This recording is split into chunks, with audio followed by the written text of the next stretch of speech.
Hello everyone, আসসালামু আলাইকুম। My name is জারা। আপনারা সবাই কেমন আছেন? আলহামদুলিল্লাহ, আমি অনেক ভালো আছি। আজকে চলে যাচ্ছি শিল্পকলায় আমার 2টা ক্লাসে অ্যাটেন্ড করার জন্য। আমি বের হয়ে গেলাম। হাঁটতে হাঁটতে আমরা উঠে গেলাম রিক্সায় ওঠার 5 মিনিট পর যা হলো তা হলো, বৃষ্টি শুরু হয়ে গেল। সে কি বৃষ্টি! রিক্সাওয়ালা মামা রিক্সাকে সেভ করলো আগে প্লাস্টিক দিয়ে। সুযোগ পেয়ে আমিও একটু বৃষ্টির সাথে ঢং করছিলাম। আমার ঢং শুরু হলে আর শেষ হয় না। ঝুম বৃষ্টি, এত বৃষ্টি হচ্ছে যে আমি অর্ধেক ভিজে গিয়েছিলাম। আমরা জানতাম না যে বৃষ্টি হবে, তাই আমরা ছাতা আনতে পারিনি, তাই এই বৃষ্টিতে ভিজে গিয়েছিলাম। এত বৃষ্টি, আমার মন চাচ্ছিল ভিজতে। বৃষ্টিতে ভিজতে আমার অনেক ভাল লাগে। আমি ছোটবেলায় বৃষ্টিটা অনেক ভিজতাম। আমি আম্মুকে বলছিলাম যদি যাওয়ার সময় বৃষ্টি হয় তাহলে আমি বৃষ্টিতে ভিজবো, কিন্তু দুঃখের ব্যাপার হচ্ছে বাসায় যাওয়ার পর দেখি বৃষ্টি থেমে গেছে। তারপর অনেকক্ষণ ওয়েট করার পর আমরা ফাইনালি কাছাকাছি চলে আসলাম শিল্পকলার। আমি ভাবছিলাম যে কখন যাব। দুঃখের ব্যাপার হচ্ছে আমরা যে দেখি গেট অফ, তাই আমরা অনেকক্ষণ দাঁড়িয়েছিলাম বৃষ্টিতে। যেহেতু আমরা ছাতা আনিনি তাই আমরা কোনো জায়গায় যেতে পারছিলাম না। গেট অফ থাকায় রিক্সা বেশি দূর যেতে পারেনি, তাই আমি ভিতরে ঢুকতে পারিনি। আমার বৃষ্টির কারণে কোথাও যেতে পারছিলাম না, ওখানে দাঁড়িয়েছিলাম। ফাইনালি আমি আমার ক্লাসে চলে আসি। আম্মু বলছিল তোমার মাথা ভিজে গেছে, মাথাটা একটু মুছে নিতে। আর আমার তার দিকে কোনো খেয়ালই নেই। আমি তো খুশিতে বই বের করছি, খাতা বের করছি, অনেক এক্সাইটেড আমি। এরপর স্যার চলে আসলো। স্যার সবাইকে বললো SW আনতে। আমি আমার SWটা নিয়ে গেলাম। আমার বোনের বিয়ের কারণে আমি যেতে পারিনি 2 সপ্তাহ। আজকে গিয়েছিলাম। আর এখানে শুধু আমরাই না, ছোট বাচ্চারাও ক্লাস করতো। ড্রয়িং ক্লাস শেষ করে দেখলাম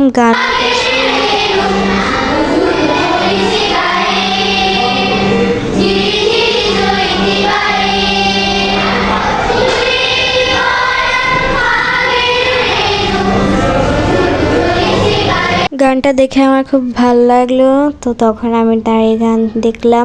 এরপর শুরু হয়ে গেল আমাদের আবৃত্তি ক্লাস।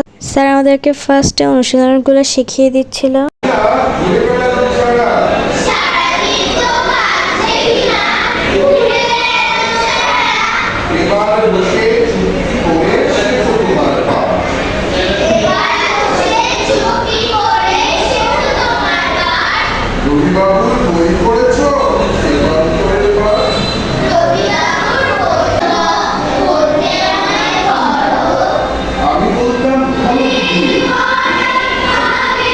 আমাদের পাশের রুমে গানের ক্লাস ছিল, তাদের সাউন্ডটা একটু বেশি শোনা যাচ্ছিল।